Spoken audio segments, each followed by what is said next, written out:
Shabbat Shalom.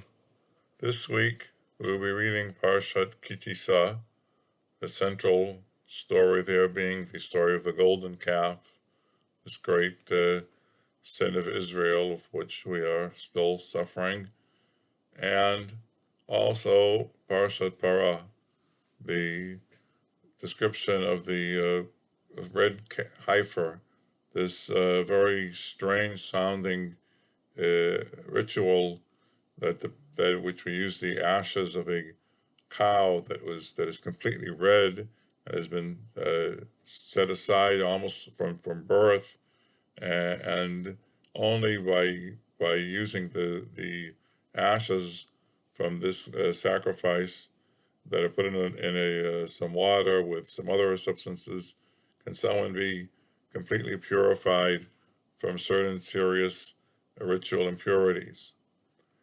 And these two portions actually are very frequently read together, and the question is there any intrinsic connection between them that we can point to and learn some lessons from?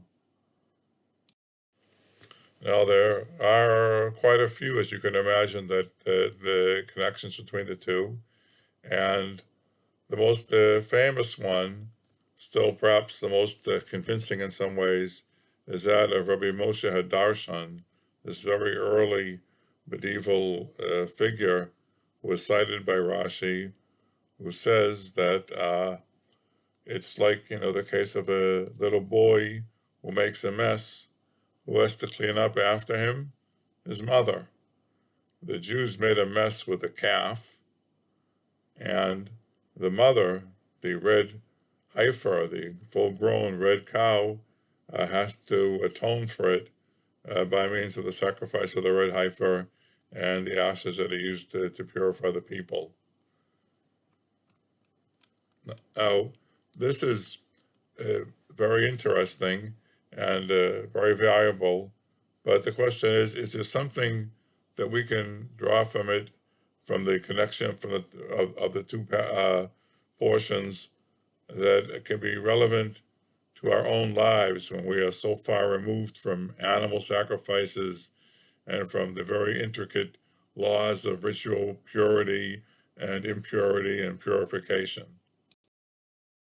And so I came up with a thought, which I thought I'd share with you in this very short video.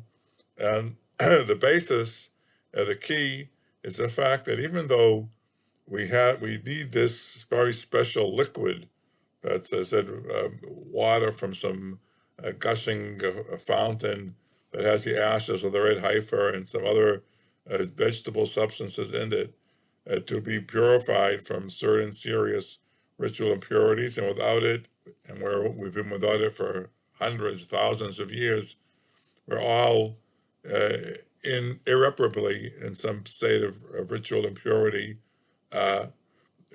Then it sounds as if there's some sort of magical substance. You're impure, and you go to the priest who sprinkles this water on you, and all of a sudden you're pure.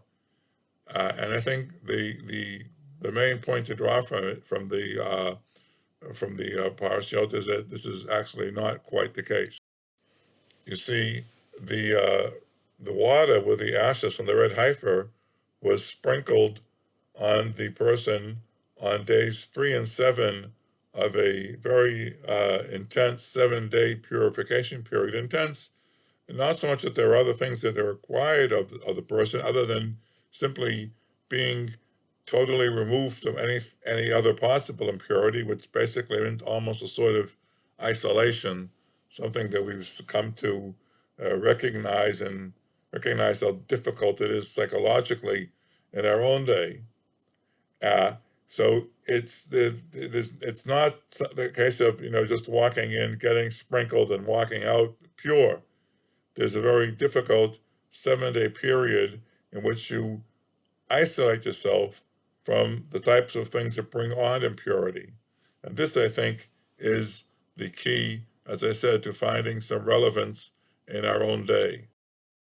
So it's not difficult in our day to find golden calves that we worship, materiality, false ideas that we bow down to and verify and sanctify as the truth.